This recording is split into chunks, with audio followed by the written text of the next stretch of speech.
Quand je me retrouve devant ben du monde là, et que je pose comme question qui connaît son plus grand rêve, ben je suis toujours étonné de voir qu'il n'y a pas beaucoup de monde qui peuvent répondre oui à cette question-là. Et là, je parle en conférence devant des jeunes de 17 ans ou même une gang d'entrepreneurs, ça reste que les gens lèvent pas beaucoup la main. Et non, c'est pas par timidité. Pourquoi? Parce que la plupart des gens ne le connaissent pas leur plus grand rêve à l'intérieur d'eux autres.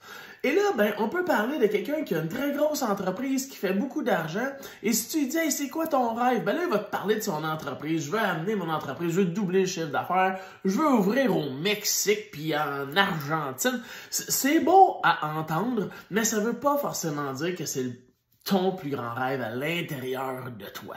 OK? Et à quoi ça te sert? À quoi ça te sert de ne pas savoir ton plus grand rêve?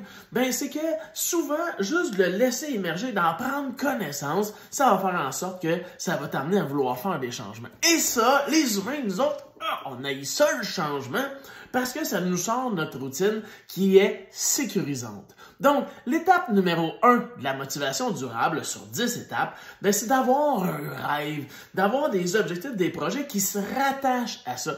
Bien sûr que ça peut être dans ton entreprise, dans ta job professionnelle, mais ça peut aussi être personnel, ce grand rêve-là. Peut-être que tout peut aller ensemble. Donc, un coup que tu connais ce rêve-là, les autres étapes de la motivation durable, ce qu'elles vont faire, c'est qu'on va venir t'engager dans ce rêve-là. Ils vont venir aussi t'apprendre la mécanique humaine, comment on procède pour faire un changement qui va pas nous faire aller dans un mur qu'on veut pas. On va être en mesure d'être capable de s'ajuster, comprendre, sécuriser le système, mettre une logistique là-dedans. Et c'est ça qui fait que la motivation devient durable parce qu'on la comprend. C'est pas un mystère, c'est pas un souhait, c'est pas un nuage qu'on souffle dessus puis qu'on construit une belle grosse ballonne qui va finir par péter le lendemain.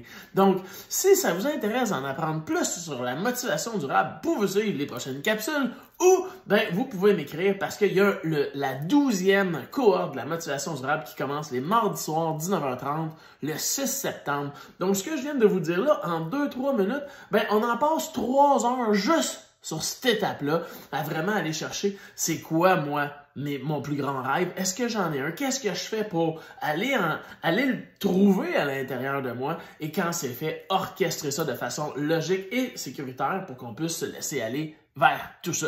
Donc, si ça vous intéresse, écrivez-moi, appelez-moi, michaellamarche.com, vous allez me trouver facilement et on va pouvoir regarder si c'est bon pour vous et sinon, ben, qu'est-ce qui pourrait être la meilleure stratégie. Pourquoi? Ben, pour que vous viviez un meilleur bonheur, un bonheur qui vous ressemble le plus avec des actions qui sont concertées, qui sont logiques pour qui vous êtes, vous, vraiment. Sur ce, bonne réflexion.